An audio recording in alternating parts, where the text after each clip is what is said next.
volta-se precisamente para a Agenda 2030 e o papel da lusofonia, o que vem no seguimento já dos Objetivos do Desenvolvimento do Milénio de 2000. A resolução da ONU foi aprovada em 2015, criando precisamente esta nova Agenda para o Desenvolvimento Sustentável de 2030, precisamente constituída por 17 objetivos bastante ambiciosos que vão exigir uma intervenção de diversos atores, tanto públicos como privados. É neste contexto que me parece que o papel da lusofonia, tal como o tema desta mesa,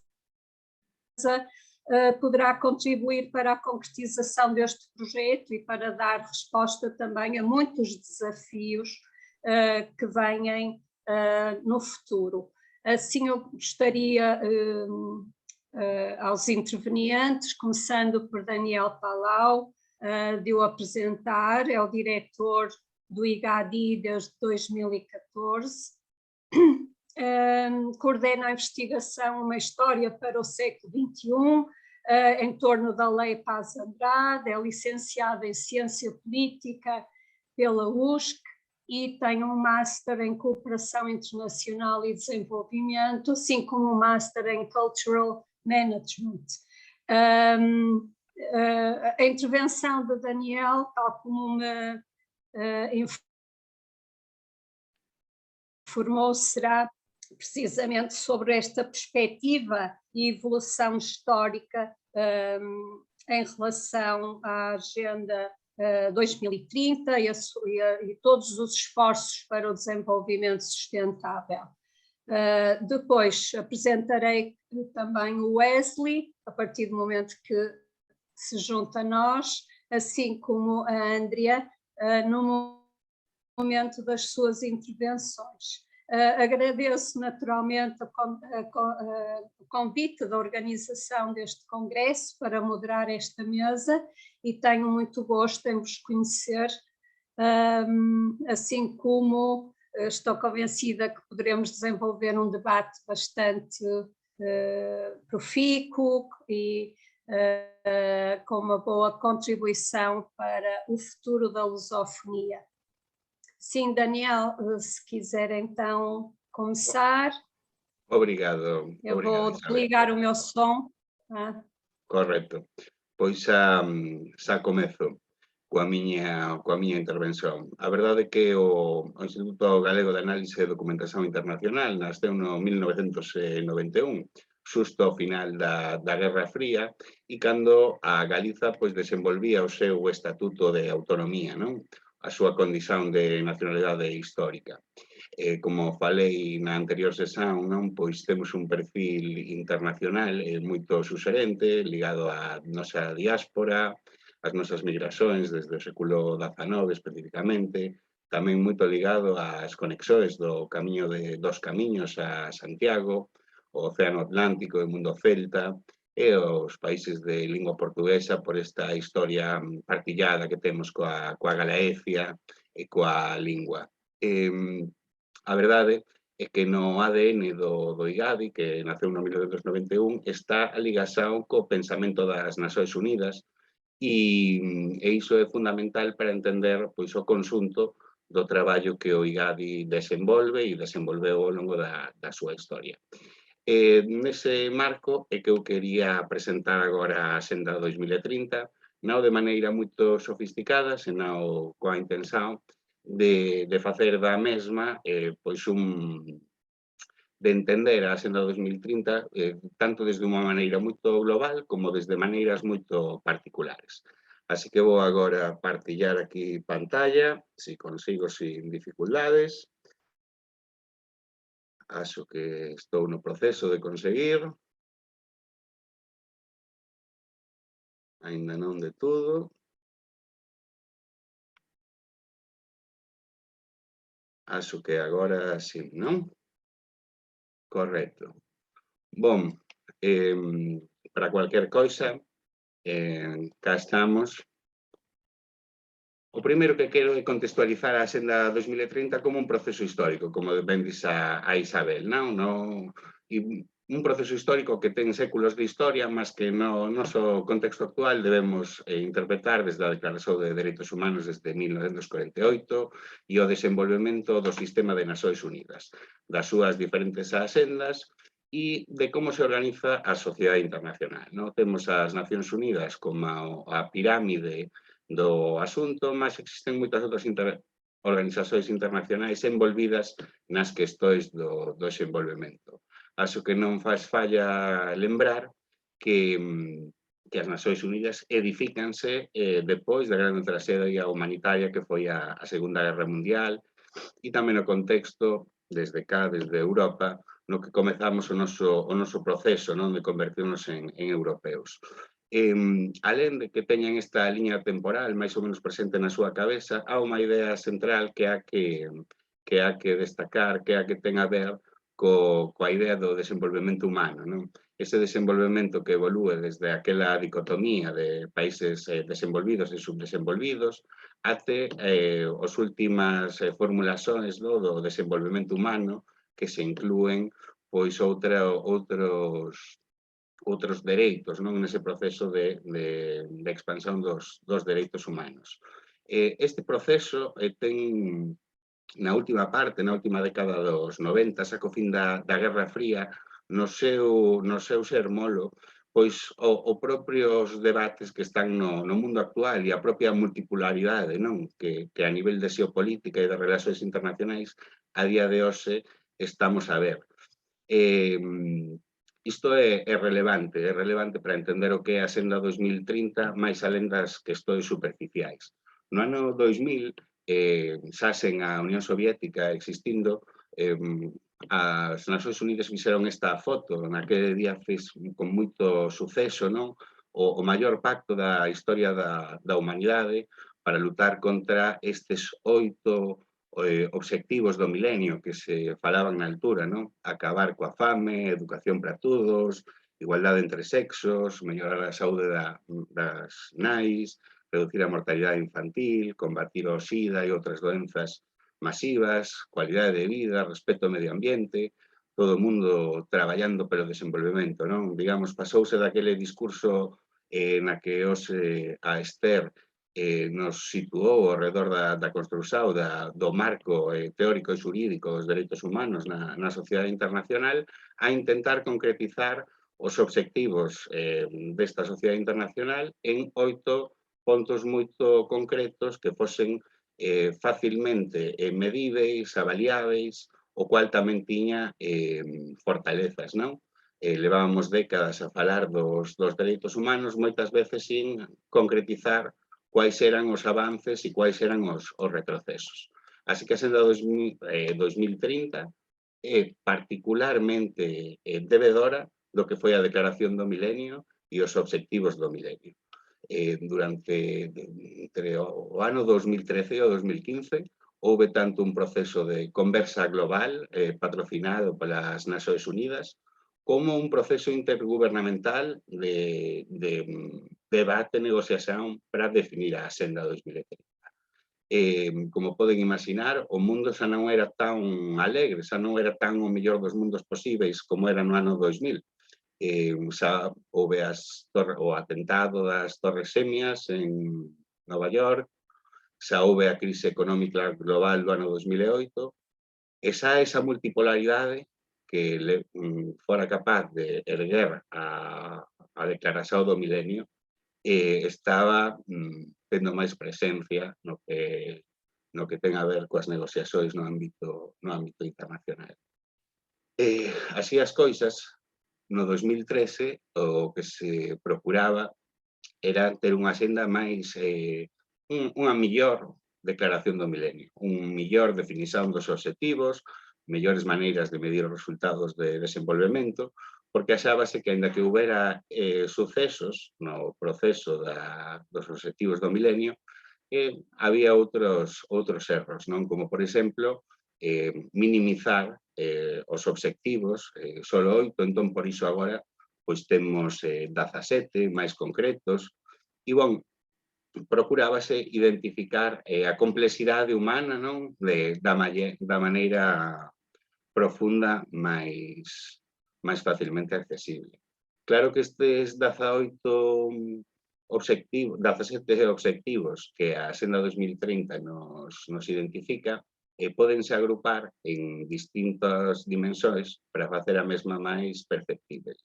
Así, pois, no centro, no foco, teríamos esta idea de desenvolvimento sustentável, que, como ven, é debedora daqueles informes dos límites do planeta, da evolución do sistema da sociedade internacional e de como as questões medioambientais impactan toda a senda de direitos humanos. Temos a prosperidade ligadas a questões históricas como o dereito ao desenvolvemento, non? O dereito ao desenvolvemento que no proceso de descolonización foi tan importante. Coisas como a construción da paz, que nos días que falamos hoxe, pois podemos falar das fallas que está a ter, o planeta, ao redor das questões ecolóxicas, e as parcerías, non? Que están concentradas nese obxectivo 17 e que, no fundo, pois reflicten unha Senda 2030 que non sempre consegue estar na senda alén da publicidade. Nese sentido, é moito relevante tanto a intervención que fixonte o profesor Vilas Boas como a hoxe a profesora Esther Quinteiro, porque elas centráronse en achegarse aos dereitos humanos desde unha perspectiva pois holística, histórica, e eles, nas dúas intervenções, identificaban a construción da Senda 2030 como un descenso da Senda de Dereitos Humanos, non? Isto, pois, ten a ver coa propia deficiencia das Nacións Unidas e dos procesos de desenvolvemento e, ao mesmo tempo, con toda unha operación das Nacións Unidas para facer visível a súa senda para que, de alguma maneira, sexa posible un avance universal nestas questões que sexa medível. Así que, desde o meu ponto de vista, sempre que sexamos conscientes do que é a Senda 2030, das súas fortalezas e das súas debilidades, sempre vai ser unha boa ferramenta para situarnos no mundo do 2022. Neste sentido, podemos ver que a día de hoxe a Senda 2030, cuando menos en España, é un bocado omnipresente. Pódese ver por moitos sitios diferentes, mesmo ás veces onde non se pode imaginar. Entón, a Senda 2030 é un plan global, é un plan para todos. O secretario xeral das Nacións Unidas, o Antonio Guterres, dis que a Senda 2030 é a nosa declaración global de interdependencia. Así, podemos ollar a Senda 2030 como unha senda global das Nacións Unidas ou como unha senda de blocos de estados regionais, como pode ser a Unión Europea, que ten a súa propia Senda 2030. Organizacións internacionais como a CPLP tamén facen referencia permanente á Senda 2030. É un grande marco que serve para ter unha folla de ruta cara ao futuro pensando no ano 2030, da cual xa non estamos tan lonxe na España. Mesmo existe un alto comisionado da Senda 2030 e, de facto, isto é relevante, aínda que na negociación da Senda non só negocian os estados, senón que tamén negocian ONGs, fundaxoes, empresas, distintos lobbies. Os estados son os que, ao final, asinan a Senda 2030, alén de que os seus mecanismos de controlo sexan escasos. Mas tamén, por exemplo, no caso da Galiza, temos a nosa estrategia galega de mudanza climática e temos os nosos propios elementos da Senda 2030, mellor ou pior articulados na Xunta da Galiza, que no noso goberno regional. Mas tamén as cidades, por exemplo, teñen a súa propia senda. Digamos que a Senda 2030 ten unha palabra que é a da localización, que permite que ese plan de 17 obxectivos podase enmarcar na comunidade, na colectividade que desexemos e sirva de folla de ruta para facer ese mundo sostible. Ademais, é importante identificar E cando falamos de cooperación internacional, e falamos da Axenda 2030, pode haber un bocado de ruido, porque claro, é a primeira ocasión na cual os países occidentais asumimos ese marco para medir o desenvolvemento, ao igual que os outros países. Así que ao mesmo tempo estamos desenvolvendo os nosos plans para cumprir a Axenda 2030 e ao mesmo tempo, por exemplo, desde a Galiza, temos ferramentas criadas polo municipalismo galego que facen cooperación internacional para apoiar a Axenda 2030, como despois poderemos ver. Como dis, quería facer unha intervención non moito longa e só quero, antes de acabar, identificar estes cinco conclusións.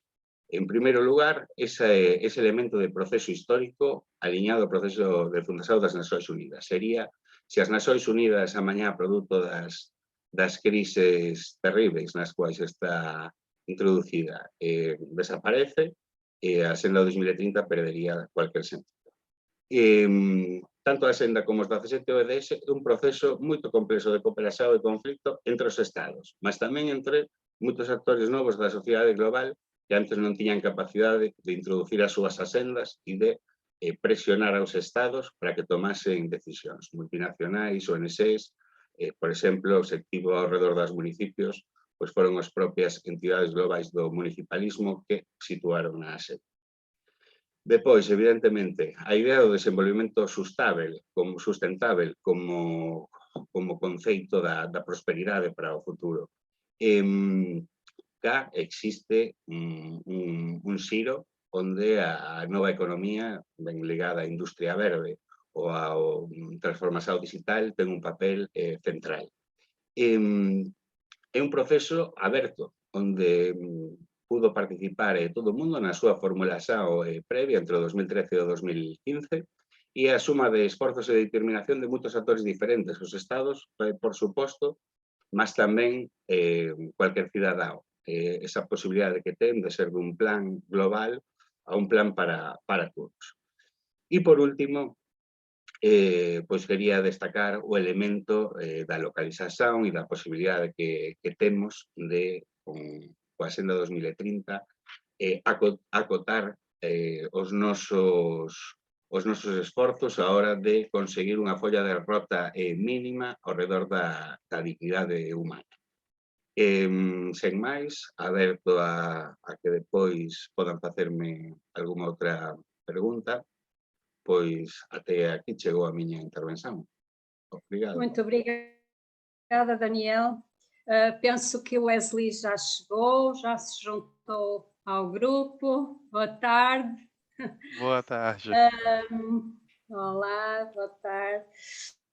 Eu vou apresentá-lo, então.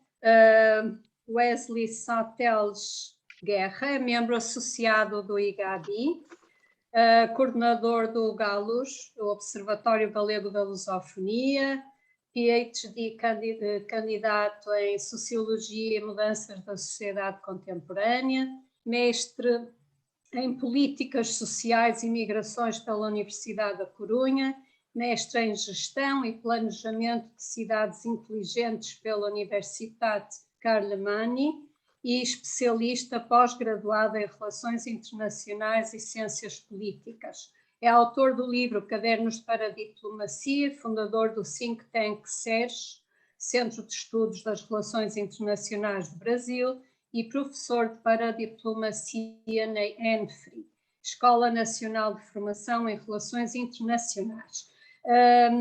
Também pela informação que recebi, Wesley fará, por isso, uma abordagem que vai relacionar a Agenda 2030 com a lusofonia, incidindo também sobre os planos e ações dos Estados e organismos internacionais no contexto da lusofonia.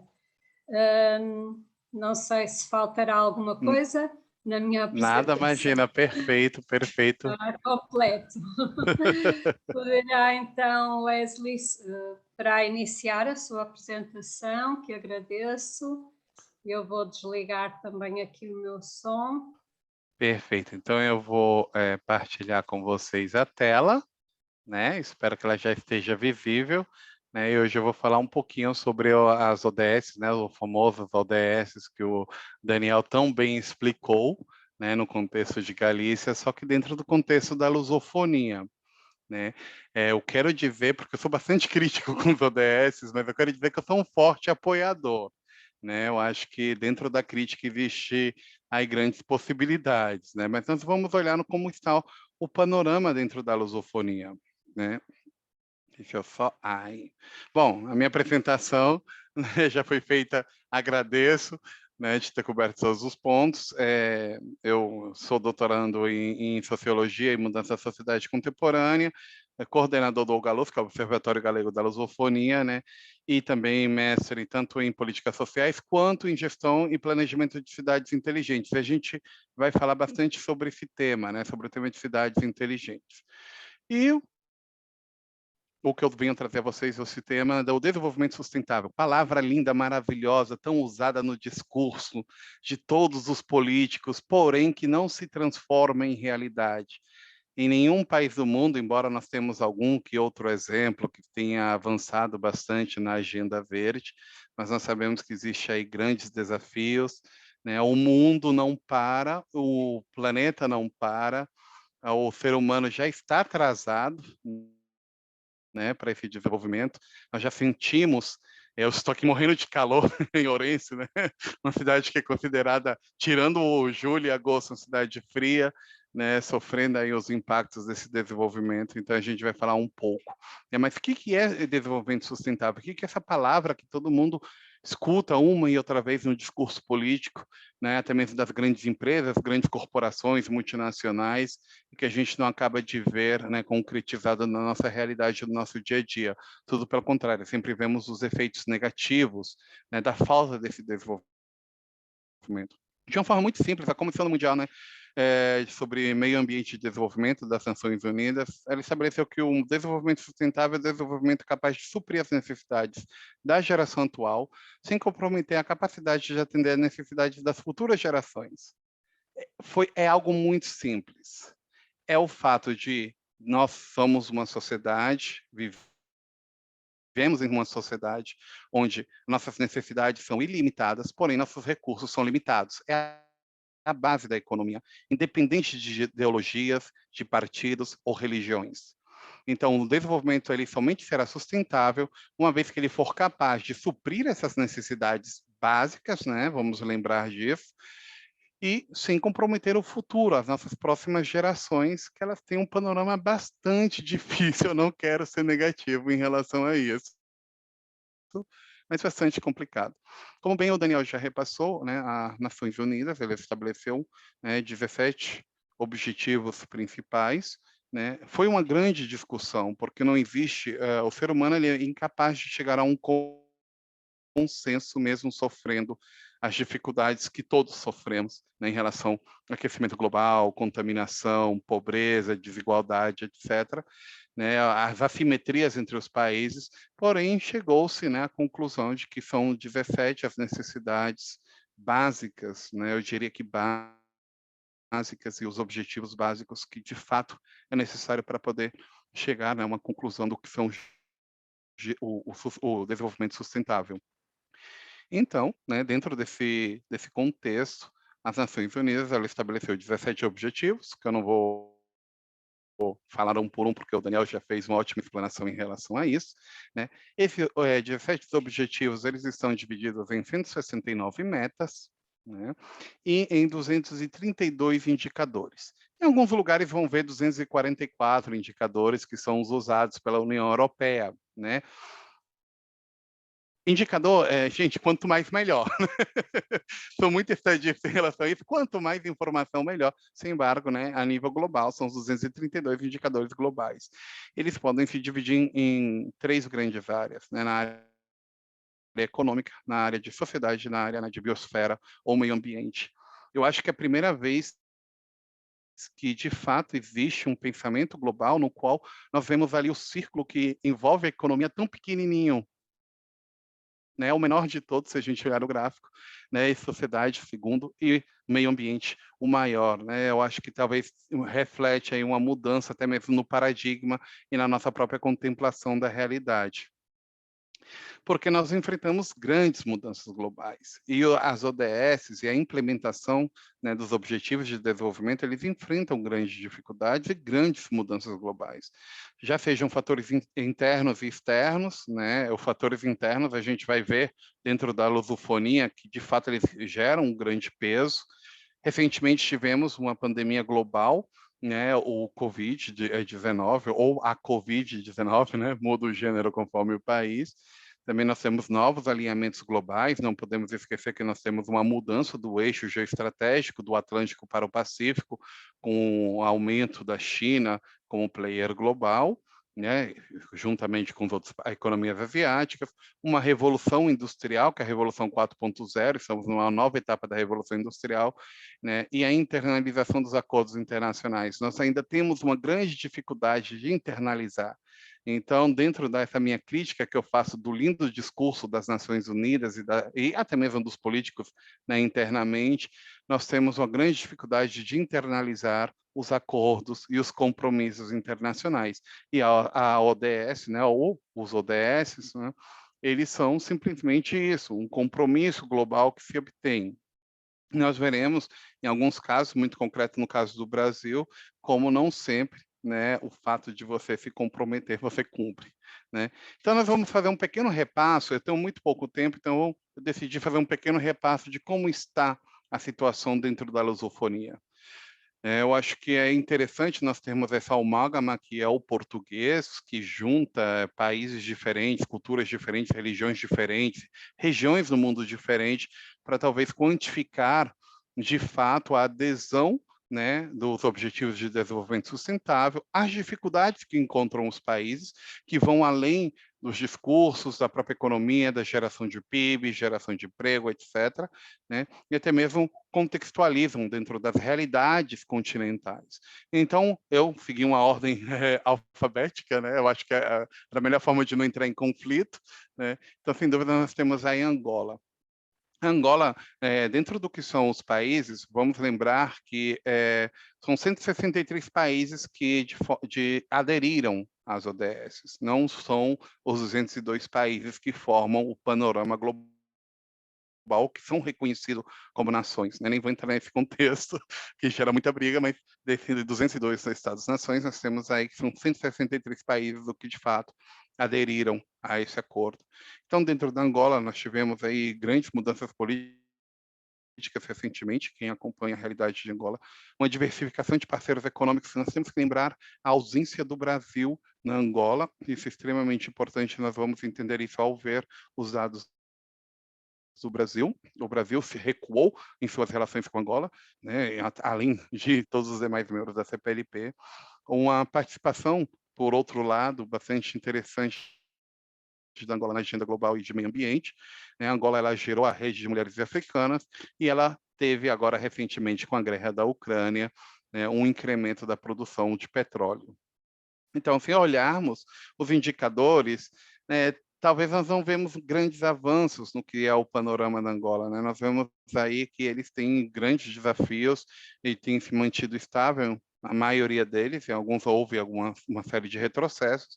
Sem embargo, a Angola, ela como uma nação africana, ela tem uma série de... E aí vem a minha crítica em relação aos ODS, né, que são a dificuldade de você discernir entre o que são serviços básicos do que são, né, um próprio serviço voltado ao desenvolvimento sustentável. Existem países, e eu não vou muito longe, né, no caso da nação do Brasil, que os serviços básicos ainda não são universalizados. Então, você falar talvez de um desenvolvimento sustentável com a inserção de tecnologias verdes, etc., para eles ainda está bastante longe da realidade.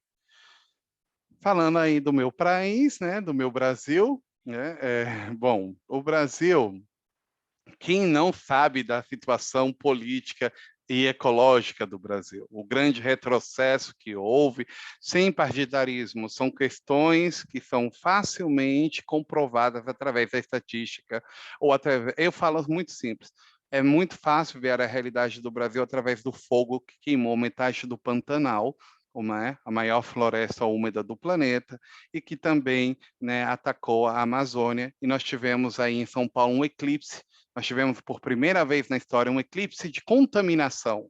Nunca havia acontecido, mas nós tivemos um eclipse de contaminação. No Brasil, lógico, o Brasil ele teve uma grande mudança política, um distanciamento gigantesco da agenda global. Queremos lembrar que o Brasil foi um dos líderes da agenda verde, com o encontro do Rio, né, 92, Rio+20, Rio+10, etc, etc, etc. E o Brasil se distanciou, deixou até mesmo de participar em uma série de fóruns com a gestão Bolsonaro, né? Por outro lado, nós temos aí a descentralização crescente do Brasil. Essa descentralização ela está bastante de acordo com o que o Daniel falava de municipalismo. Uma vez que as ODS, cabemos lembrar, a adesão das ODS, muitas vezes, elas foram realizadas através do municipalismo, ou seja, elas foram compromissos que, embora foram adquiridos pelo Estado-nação, a implementação deles é feita a nível municipal. Então, lógico que está em relação à descentralização do Brasil, acabou sendo um fator positivo, e por isso nós vemos aí uma série de melhorias. Por outro lado, também as privatizações. Nós veremos que dentro da lusofonia, a situação econômica, né, a situação social, a situação política, elas vão refletir diretamente na adesão dos ODS. Por quê? São países que eles estão buscando ainda o famoso e sonhado desenvolvimento. Eu ainda quero que alguém me explique de fato o que é ser desenvolvido, o que é não ser desenvolvido, porque eu considero que um país como os Estados Unidos, onde uma pessoa não pede uma ambulância porque o sistema público de saúde é deficiente, aquilo não é desenvolvimento. É um país rico, mas não é desenvolvido. Sem embargo, nós temos aí nesse limiar e vamos usar ele, né? O próximo país é o Cabo Verde. O Cabo Verde ele tem uma adesão incompleta aos objetivos do desenvolvimento. Essa adesão incompleta é fruto, talvez, aí do próprio problema de internalização dos acordos internacionais.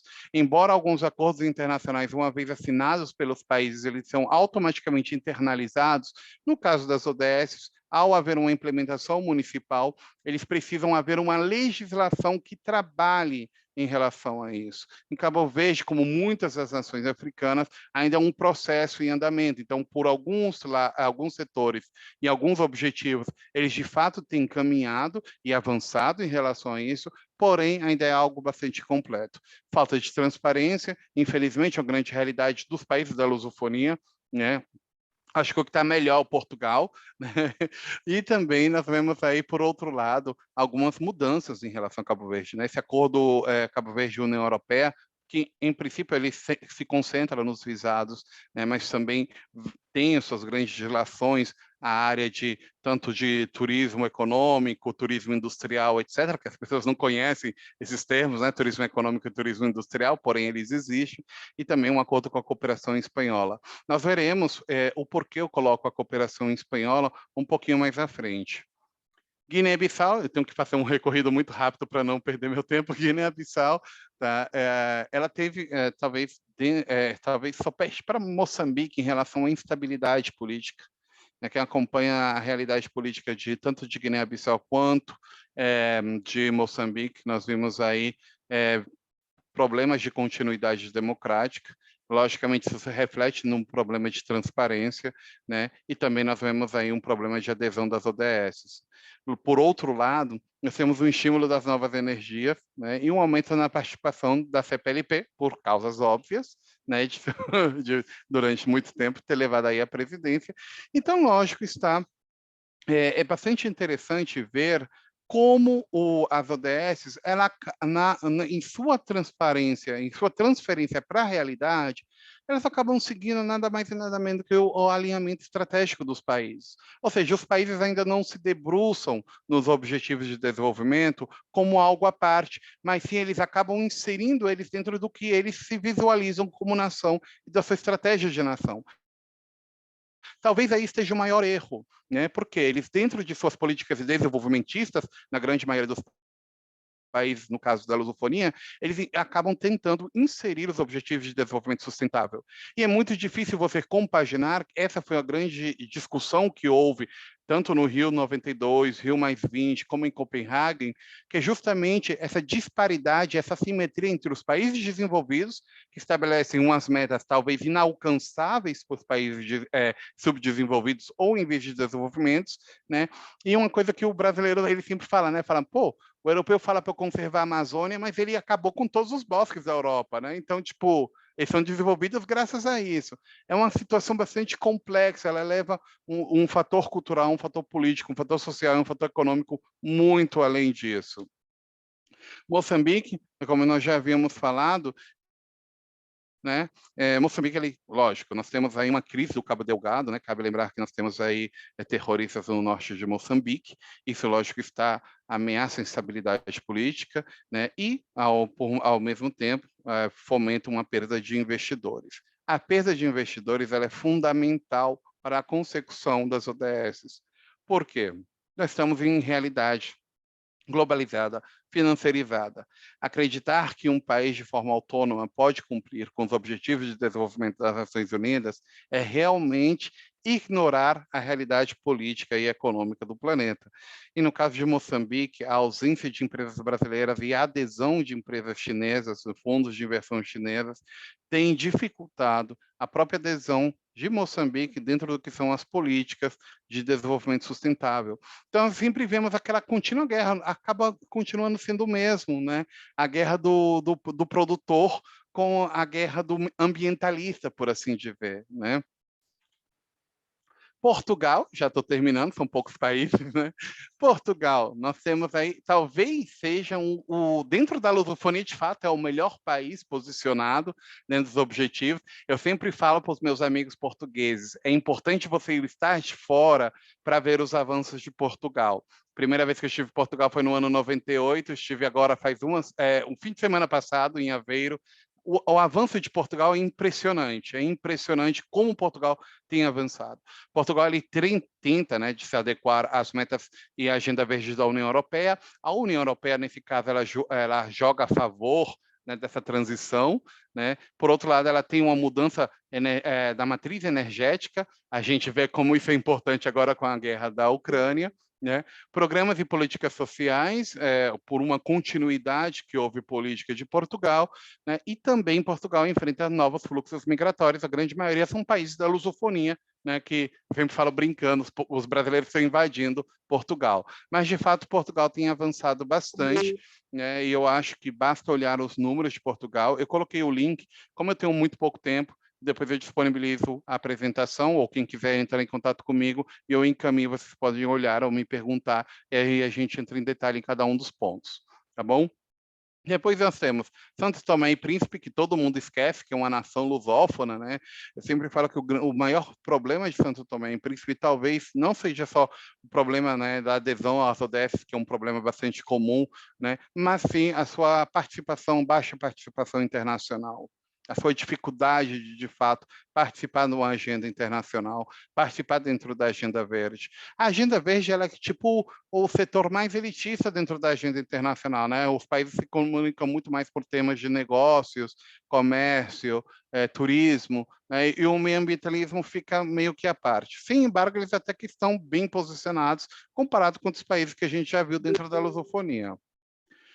Por último, nós temos aí Timor-Leste, né? Timor-Leste, aquela pequena nação insular próxima da Indonésia, né? Na Oceania, que eles têm sofrido também uma série de mudanças políticas, têm uma adesão todavia incompleta, porém eles estão passando por uma reestruturação, né? E essa reestruturação ela vem desde sua independência, né?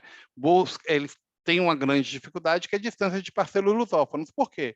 Porque é engraçado que se nós visualizarmos os fluxos de investimentos e os fluxos de comércio, nós veremos como eles impactam diretamente nas ODS, porque as empresas, as grandes multinacionais, elas acabam levando parte das políticas e os governos, eles acabam se influenciando mutuamente. Então, a cooperação, e por isso eu coloquei a Espanha, cooperação internacional é fundamental. Só que é muito interessante visualizar que, uma vez que houve uma ausência do Brasil dentro da agenda verde, né, Portugal, logicamente, continua dentro da Agenda Verde, continua atuante dentro da CPLP, porém, com a entrada da Espanha, a Espanha possui a Agenda de Cooperação Espanhola, né, a Agência de Cooperação Espanhola, perdão, que ela atua fortemente e tem aumentado sua atuação nos países da lusofonia, tanto que a Espanha entrou agora na CPLP, né, e é o país melhor posicionado. De falar português, eu ia estar super orgulhoso, mas ela é só uma partezinha que a Galícia que fala, né? Um galaico português ali. Mas a Espanha, de fato, ela tem feito essas mudanças de alinhamento político, não mudamos de um partido para o outro, adesão, assim como fez Portugal, a Agenda Verde e as metas, e uma transição energética. Mas por que isso? O que seria em comum a isso? E me falta só 2 slides e já termino. Dentro dessa realidade, eu poderia estar falando exemplos, mas eu achei não achei produtivo falar exemplos, porque os exemplos são muito isolados, são muito limitados, a cooperação é muito limitada, o diálogo é muito limitado. Faltam eventos como este, no qual a gente consiga falar com a comunidade lusófona, consiga colocar eles de acordo e consigam colocar de que os problemas globais são os mesmos e nós enfrentamos os mesmos problemas. Só que nós não dialogamos entre nós. Dialogamos sempre. O Brasil quer falar com a França, quer falar com a Alemanha, mas não quer falar com Portugal, que é um país que fala o seu mesmo idioma. E assim mesmo a Angola, Moçambique, existe uma falta de diálogo. Sem embargo, existem metas em comum, né? Desde um lado econômico, da sociedade e meio ambiente. Eu usei as 3 estruturas que a própria ODS estabelece, já seja promover o desenvolvimento sustentável e simétrico, né? Nós temos aí países, como no caso do Brasil, onde o desenvolvimento é bastante assimétrico, é bem concentrado em determinadas cidades e capitais, adaptação às mudanças, né? Inclusão, cooperação, economia circular e novas tendências, sociedade, gente, promover a igualdade, principalmente nós vivemos em um contexto da lusofonia de grande fluxos migratórios, participação cidadã, reduzir assimetrias, estimular a conscientização, ou seja, é uma série de metas que, se você olhar, parece senso comum, né? Fala, gente, é senso comum. Se eu quero, de fato, estabelecer os objetivos de desenvolvimento e que isso seja feito através de uma cooperação, de um mútuo acordo e até mesmo de uma multa sinergia entre os países, eu tenho que seguir uma série de critérios e de metas. E essas metas são bastante comuns, embora os países estão muito diversificados, existem grandes assimetrias, não é o mesmo. Olha, o Brasil é o 3º melhor posicionado, se a gente contar a Espanha, se a gente não contar, é o 2º melhor posicionado. Mas a diferença dele com Portugal é monstruosa, né? E, poxa, se são países que falam o mesmo idioma, de fato eles deveriam buscar dentro dessas metas comuns linhas de cooperação e linhas de ação. E eu vou dizer bem claro, e por isso eu quis entrar a apresentação nisso, essas linhas são muito tênues, praticamente inexistentes, muito limitadas, e a grande maioria atuam através da municipalização, e como bem o Daniel falou. Então, eu fiz algo bem concentrado, não sei nem se eu passei do meu tempo, que eu não estou aqui com o relógio, né? Mas simplesmente para poder mostrar a vocês que, talvez, em vez de falar exemplos assim, e promover empresas, e promover governos, e promover partidos, mostrar não, que nós temos desafios em comuns, problemas em comuns, dificuldades em comuns, e que nós temos metas e objetivos em comum. E como nós temos uma língua em comum que permite a gente fazer um webinar e falar entre todos, talvez se a gente sentasse numa mesa e conversasse entre todos, chegaremos a uma conclusão muito melhor. Participação, transferência tecnológica, cooperação técnica, cooperação de pessoas, transferência de pessoas, transferência de tecnologia, cooperar. E as ODS só vão ser possíveis se houver cooperação. Se não houver cooperação, é o pensamento bolsonarista, um pensamento que existe no Brasil atual de direita, que é: a Amazônia é minha, então não me importa se a França se preocupa pela Amazônia, não me importa se a Alemanha quer retirar fundos do Brasil por causa da Amazônia, porque a Amazônia é minha. Não, eu não tenho que pensar que a Amazônia é minha. Eu tenho que pensar que a Amazônia está no meu país, porém a responsabilidade é minha, mas a Amazônia é de todos. E só quando a gente visualizar o todos, aí realmente nós conseguiremos os objetivos sustentáveis e, de fato, serão sustentáveis para nós e para nossas futuras gerações. Obrigado, pessoal. Muito obrigada, professor Wesley. Temos aqui já algumas questões, mas vamos deixar para um período de debate no final das 3 intervenções. Seguiria agora a contribuição da Andrea Garcia Corzo. Andrea é coordenadora e gestora de projetos no Fundo Galego de Cooperação e Solidariedade e vai-nos apresentar também o trabalho desenvolvido pelo Fundo Galego em torno do municipalismo de língua portuguesa, assim como uma trajetória também articulada com a coorganização do Foro de Cooperação Municipalista da Lusofonia. Andrea poderá então iniciar, depois no final faremos também um apanhado de todas as vossas contribuições e deixaremos aberto o nosso debate a todos os que estão presentes. Muito obrigada, Andrea. Obrigada, Isabel. Moi boa tarde a todas e a todos. En primeiro lugar, agradecer tamén a Daniel Palau e a Wesley Sateles, verdade, polas súas intervencións. Acho que foron moi interesantes e axudan tamén a contextualizar o que vos vou a presentar a continuación. Vou partillar con vocês un PowerPoint, unha tela. Ok. Acho que están a ver. Ok. Bon, en primeiro lugar, presentarlles, non é? Como Isabel comentou, son Andrea García, son persoal técnico do Fondo Galego de Cooperación e Solidariedade.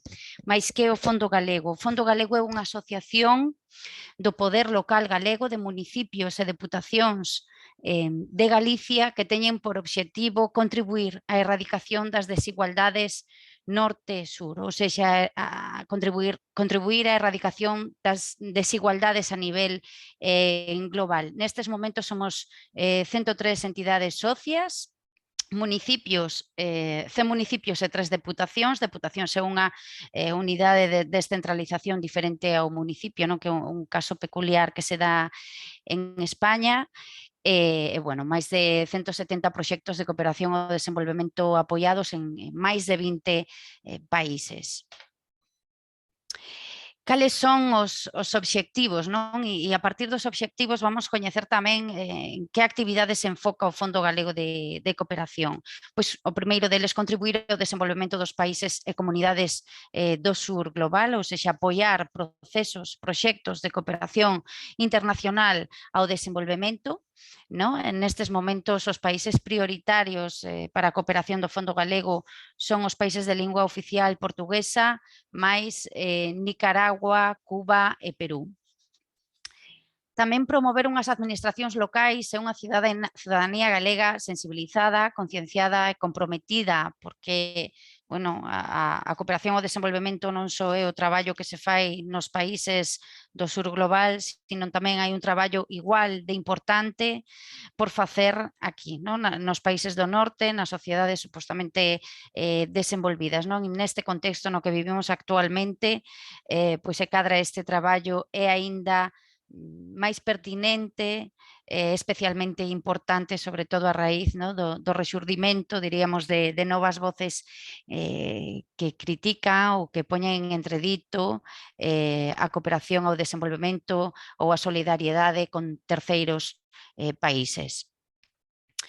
Tamén promover e posibilitar que todas as administracións locais galegas poidan participar en cooperación ao desenvolvemento. En Galicia, polos seus propios medios, poucas administracións locais, poucos municipios poderían facer unha política pública de cooperación ao desenvolvemento debido, sobre todo, aos escasos recursos humanos. O tamaño dos nosos municipios é pequeno, poucos habitantes, mas tamén contan con poucos recursos humanos para levar a cabo todas as tarefas que debe realizar, non? Un municipio. Non contan con persoal especializado en cooperación ao desenvolvemento, co cal o Fondo Galego democratiza, non? Que todas as administracións locais galegas poidan participar efectivamente en cooperación internacional ao desenvolvemento. E, por suposto, un papel que desenvolve o Fondo Galego non só a nivel Galicia, sino tamén a nivel estatal, é defender, reivindicar, visibilizar, poñer en valor a cooperación municipalista ao desenvolvemento. Un pouco de historia, cando é que nace o Fondo Galego, en que momento, quen apoia? Bueno, pois o IGADI, o Instituto Galego de Análise e Documentación Internacional, digamos que é o pai, por así decirlo, do Fondo Galego. É a entidade que impulsou naquel entón o xurdimento desta asociación sen ánimo de lucro, coa peculiaridade, como digo, de que está constituída por administracións locais. O Fondo Galego nace no ano 1997, co impulso do IGADI, no que participan tamén 10 municipios de Galicia, e apoian, asimismo, outras entidades, a Xunta de Galicia, que é o noso goberno regional, a Federación Española de Municipios e Provincias, a Federación Galega de Municipios e Provincias, a Oficina de Información da ONU en Madrid e a Confederación de Fondos de Cooperación e Solidariedade, que é a entidade que agrupa aos diferentes fondos de cooperación que existen a nivel estatal. Previamente, ao ano 1997, o IGADI fixera un traballo previo, non? de aproximación teórica, de investigación, vale? Sobre o fenómeno da cooperación municipalista en Galicia. Sinalo aquí algúns puntos, bueno, algunhas datas importantes para o Fondo Galego, non? E é o inicio da cooperación municipalista con Cabo Verde no ano 2002, o inicio da cooperación municipalista con Mozambique no ano 2016 e con Guinea-Bissau no ano 2020. E incido directamente cooperación municipalista porque, por exemplo, en Mozambique sí que se apoyaron proxectos previamente ao ano 2016, pero foron a través de entidades privadas, asociacións sen ánimo de lucro, e o mismo acontece con Guinea-Bissau e con Cabo Verde tamén. Vale. Mais que é isto da cooperación municipalista? Ben, sabemos que é a cooperación que emana, non? do poder local dos municipios, non? Das administracións locais, e ten unha serie de ventaxas ao respecto da cooperación, digamos, centralizada, que é a que habitualmente se coñece, que é a que se exerce a nivel estatal, verdade? En España é moi importante, ten moito peso a cooperación descentralizada e especialmente peculiar a cooperación municipalista. É a cooperación máis próxima á cidadanía. Sabemos que os concellos, os municipios e a administración a que sempre recurrimos cando temos como cidadáns calquera tipo de problema. É a administración local máis próxima e a que sempre se recorre con maior frecuencia. Nos permite relacionarnos en pé de igualdade cos parceiros do sur, cos nosos homólogos, con outros municipios de países do sur global. Tamén nos permite vincular máis facilmente a cidadanía do sur coa cidadanía do norte, non? Tamén por esta proximidade, verdade, da cidadanía coas administracións locais. Xera aprendizaxes en ambos sentidos, e aprendizaxes que son palpables, que son reais, e despois vos vou amosar algúns exemplos. É unha cooperación máis independente. Sabemos que a cooperación centralizada a que se realiza entre os estados pois pode estar influenciada non por intereses políticos, económicos, xeoestratégicos, mas a cooperación municipalista está libre deste tipo de intereses. Ten capacidade innovadora tamén, non ten unha burocracia tan férrea, tan estricta, non? Como outro tipo de cooperación, entón nos permite poder adaptarnos mellor a circunstancias cambiantes, a novos contextos, acontecimentos que poden ao mellor alterar o proceso de execución dun proxecto de cooperación ao desenvolvemento, non? Contamos con maior grau de flexibilidade. E tamén o pilar fundamental é que se fortalecen as estructuras descentralizadas, ou seja, se apoian os municipios, aqueles municipios que son os nosos parceiros nos países do sur. Ben, e aquí unha breve historia, unha breve compilación do que foi para o Fondo Galego a cooperación cos países de lingua oficial portuguesa e vos preguntaredes por que o Fondo Galego escolle como países prioritarios para a súa cooperación os países de lingua oficial portuguesa. Pois son varios motivos os que levan a eles. En primeiro lugar, pola ventaxa comparativa que temos ao respecto do resto do Estado español. Non? Na Galicia, por falar en galego, pois nos permite comunicarnos dun xeito natural con persoas con países de lingua oficial portuguesa, e isto pois é obvio, non? Pois temos máis facilidades que unha persoa pois de Madrid ou de Barcelona ou de Andalucía, non? Pois ese sería a primeira cuestión, non? Pola nosa ventaxa comparativa ao respecto do resto dos actores e dos fondos de cooperación do Estado.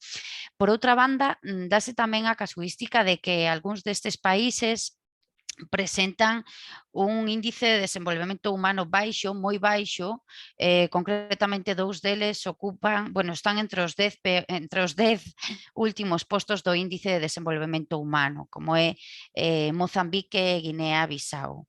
Logo entón se fai tamén máis necesario cooperar con eles por esta proclama que tamén nos dicta a Xenda 2030 de non deixar a ninguén atrás, non? Apoiar tamén a quen máis o precisa. E en último punto, porque non somos unha país colonizador dos países non fomos potencia colonizadora, non? De países de lingua oficial portuguesa, entón isto nos permite relacionarnos máis en relacións pois máis igualitarias entre homólogos, en que haxa este tipo de prexuizos ou ideas, paternalismos, ideas preconcebidas, non? Da potencia colonial. E é por estes motivos que o Fondo Galego pois determina que os países de lingua oficial portuguesa pois son os prioritarios na súa cooperación, ademais de outras leis, non? A nivel da Comunidade Autónoma de Galicia, que avala tamén intensificar a relación cos países de lingua oficial portuguesa por parte de Galicia e das entidades galegas.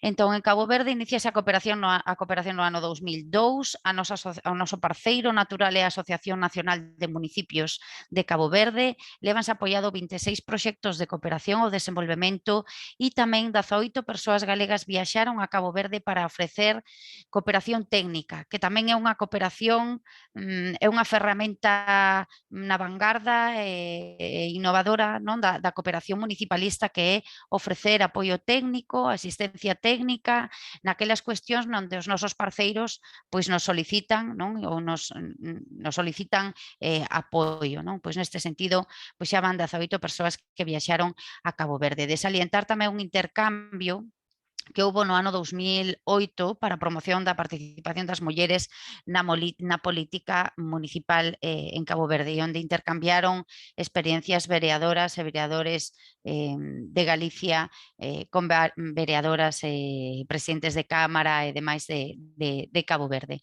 Celebrouse na cidade de Praia. Indico tamén os logos dos ODS, dos principais ODS, non? Nos que temos contribuído con Cabo Verde, e sería o fin da pobreza, fame cero, educación de calidade, igualdade de xénero, auga limpia e saneamento, paz, xustiza e institucións sólidas. Apoiamos nun momento determinado, reforzamos, non? O proceso de descentralización de Cabo Verde. Os proxectos en materia de auga e saneamento tamén son varios, a destacar a Cámara Municipal de São Filipe na Illa de Fogo. En igualdade de xénero, pois apoiamos 2 plans municipais de igualdade e equidade de xénero en 2 cámaras municipais diferentes, unha na Cámara Municipal de Praia, que é a capital, e outra na Cámara Municipal de Paúl, na Illa de Santo Antón. Fame cero, contribuindo tamén con proxectos de producción agrícola na Illa de Santiago, na Cámara Municipal de Santa Cruz, e no fin todos eles sempre levan como eixo transversal o fin da pobreza. Son só algunhas pinceladas, non? Do traballo desenvolvido en parcería con Cabo Verde. En cuanto a Mozambique, iníciase a cooperación no ano 2016 con o noso parceiro natural, a Asociación Nacional de Municipios de Mozambique. Ata o de agora foron 5 os proxectos de cooperación apoiados e en cuanto a cooperación técnica, 5 persoas, técnicos, técnicas municipais de administracións locais de Galicia viaxaron a Cabo Verde para ofrecer asistencia técnica durante un mes, vale, a diferentes municipios mozambicanos. Este ano viaxarán 4 persoas máis. 3 delas ao municipio de Boane e unha delas ao municipio de Namayabue, na provincia de Tete. No caso de Mozambique priorizamos, por exemplo, a provincia de Maputo, aínda que non se exclúen as intervencións en outras provincias. Son sempre os parceiros locais os que determinan onde hai a principal necesidade e onde nos solicitan a axuda ou apoio naquelas cuestións que eles determinan como de maior interese. De salientar a participación no encontro de mulleres autarcas mozambicanas, un grupo de mulleres autarcas galegas viaxaron a Mozambique no ano 2016 tamén para intercambiar experiencias no que atinxe a participación das mulleres na política municipal. En Mozambique, digamos que a contribución ata o de agora foi no ODS 1, fin da pobreza, no 4, educación de calidade, 6, auga limpa e saneamento, e a destacar o ODS 13, acción polo clima, xa que o Mozambique, como saben, é un dos países que máis está sufrindo os efectos das mudanzas climáticas, con ese paso de ciclóns de forma recorrente, secas tamén agravadas e demais.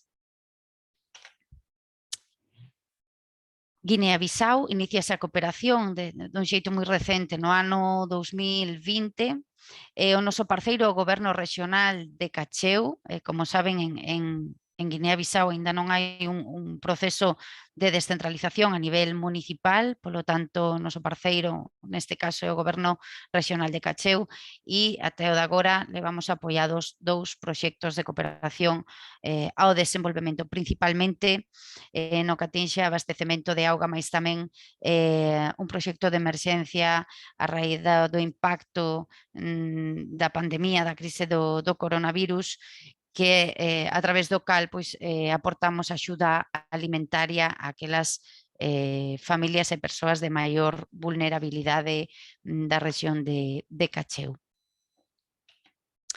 Mais tamén temos ligazón forte, moi importante con Portugal e contamos sempre con Portugal para as actividades que desenvolvemos. Contamos moitas veces con Portugal para as actividades que desenvolvemos en Galicia e é un parceiro noso moi importante e agradecemos porque sempre contan con nós para participar en proxectos europeos. A destacar no ano 2019 esta actividade que se realizou intercambios Galicia-Portugal e que consistiu, as cámaras municipais portuguesas, ou moitas delas, ian varios pasos máis por diante que os municipios da Galiza no que ten que ver coa implementación dos ODS a nivel local ou coa elaboración de plans de implementación dos ODS a nivel local. Co cal o que organizamos foron 5 intercambios de 5 municipios portugueses con 5 municipios da Galiza para que os municipios portugueses explicaran como fora ese proceso de construir este plan dos ODS a nivel interno no seu propio municipio. Deu moi bons resultados, lamentablemente para o ano 2020 estaba planificado a viaxe de volta, a viaxe destes 5 municipios da Galiza, cada seu municipio de Portugal, para continuar nesta troca de experiencias, mas a pandemia levou por diante esta segunda fase do proxecto que ata de agora non se retomou, pero seguramente próximamente volvamos a retomar esta experiencia. Compre destacar tamén que en Portugal se creou a Rede Intermunicipal de Cooperación para o Desenvolvemento, que sería o homólogo do Fondo Galego de Cooperación, tamén co apoio do IGADI e no que participou tamén o Fondo Galego de Cooperación. Ali o Instituto Marqués de Valflor, interesado no modelo de xestión do Fondo Galego de Cooperación e Solidariedade, replicou pois este modelo pois en Portugal se chama así Rede Internacional de Cooperación para o Desenvolvemento, que tamén é o noso parceiro natural e co que participamos en múltiples actividades, non? Somos como irmáns. E grazas tamén á rede participamos no proxecto europeo People and Planet, un destino común, onde participan 9 países europeos máis Cabo Verde e o socio principal é a Cámara Municipal de Loures, non?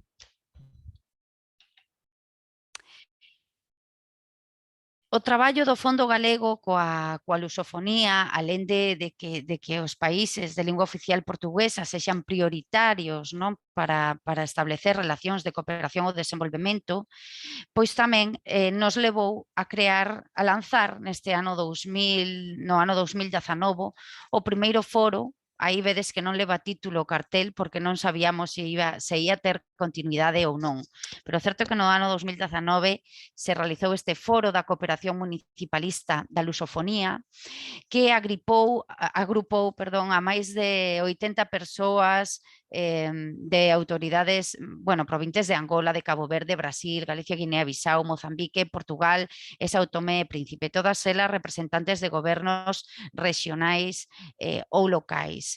A xornada, o fórum, non, de 2 días de duración, tivo moi bons resultados. Intercambiamos, o que se fixo foi intercambiar boas prácticas para a implementación dos ODS ou para a consecución dos ODS, entón cada quen iba expoñendo a súa boa práctica, a súa experiencia, mais deu como resultado un fito, un fito histórico para o Fondo Galego, deu en crearse a Rede de Autoridades Locais da Lusofonía polos ODS, non? Constituída por representantes regionais e locais destes países mencionados anteriormente. A rede se constitúe tras a asinatura de un memorando de entendimento.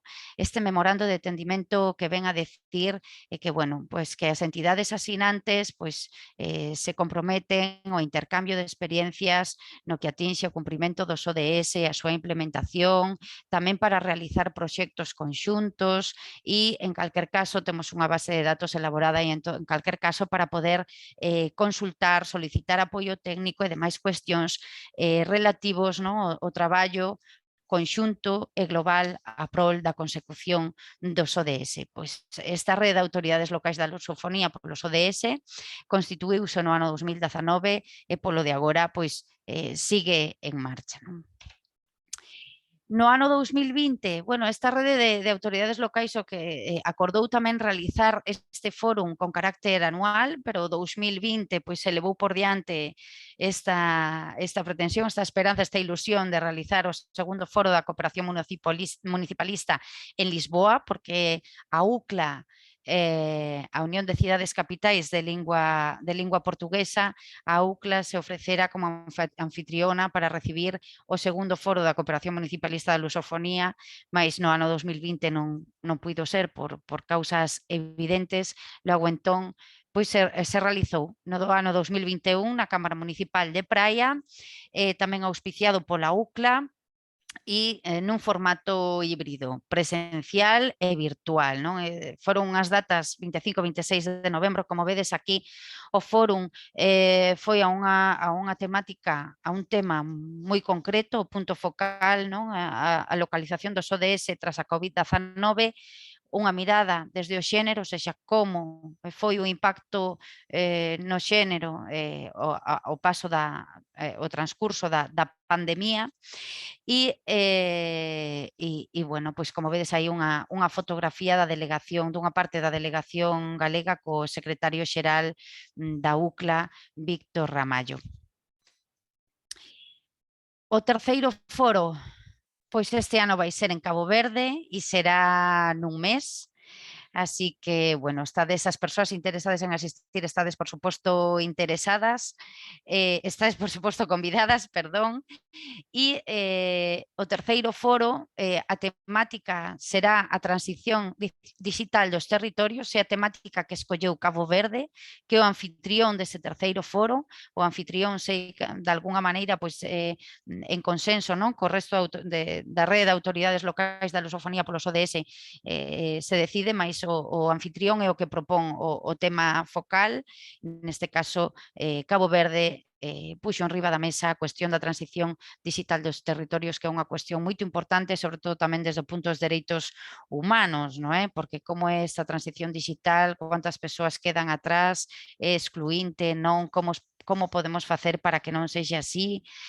E todo o discurso que envolve, non, esta cuestión da transición digital dos territorios.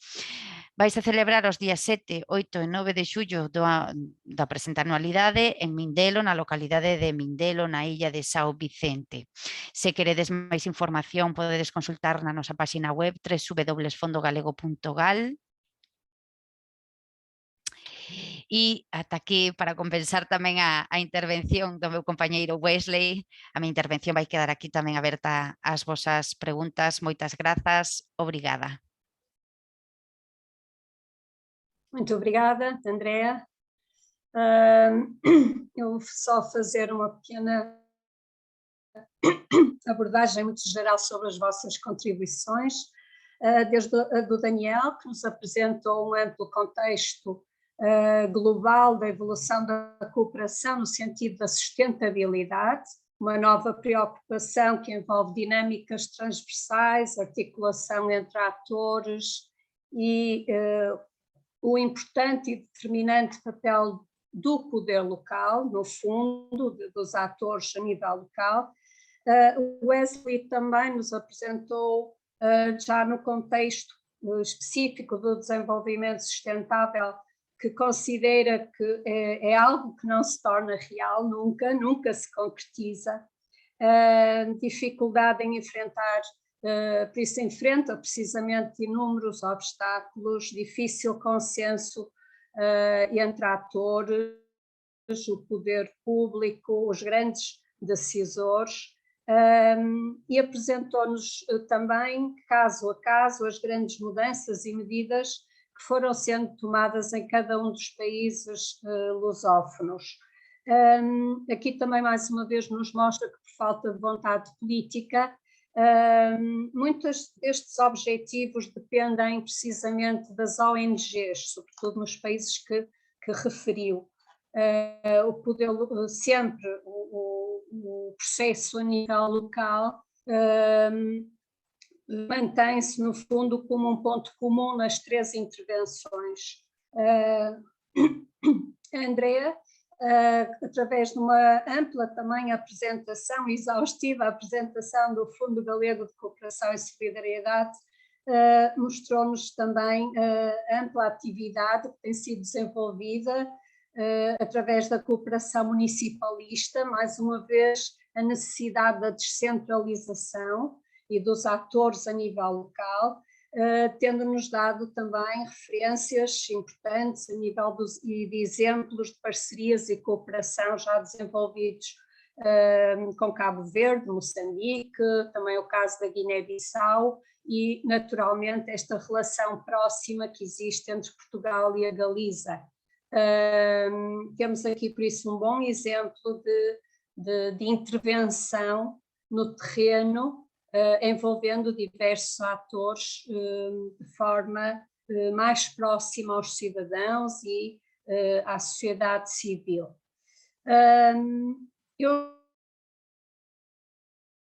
Agora vamos ver aqui no chat, ver as questões que nos foram apresentadas, se cada um quiser ir respondendo, vamos vendo a quem são dirigidas.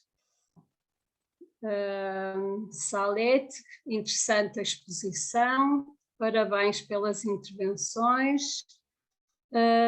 Gostaria de saber como também Salete questiona Gostaria de saber como este debate pode ser incorporado às reflexões sobre a interculturalidade e direitos humanos. Ana Lúcia também nos deixa uma questão sobre como participar do curso de língua. Penso que aqui ou não é este. Não, não é sobre esta questão.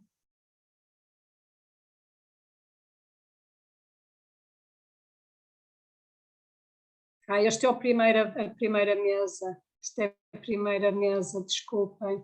Está aqui, começa aqui Ana Lúcia, para o Wesley, sobre Amapá, considerado o estado mais bem preservado da Amazónia e do Brasil. Mas estamos com muitas notícias de desmatamento e saqueamento de nossa fauna e flora, e sabemos que a legislação ambiental deficiente não funciona, principalmente nesses tempos. Participei de um encontro que me chamou a atenção a proposta de adotar métodos de práticas restaurativas para solucionar alguns crimes ambientais e mesmo conflitos entre grileiros, poceiros e os povos da floresta. Gostaria de saber a sua opinião a respeito. Eu vou só ver as restantes e depois deixaria à vossa consideração a resposta. Verónica também nos diz excelentes reflexões. Jaciana, super. O e-mail do Wesley para todos. Salete também elogia as apresentações deste painel. E o Tomé Soares, excelente, e obrigado pela partilha dos conhecimentos. A humanidade continua com um comportamento infantil, da forma como brinca com o fogo. Muitas dessas árvores são tratadas como tal. E esse fogo está a destruir património mundial que é a Amazónia. A humanidade já sente o calor e o frio pelas alterações climáticas, por isso já está na altura de largar os fósforos. Temos aqui, por isso, várias posições, opiniões sobre o problema que o mundo atravessa neste momento, das alterações climáticas e da ausência de intervenção decisiva do homem. Daniel, Andrea e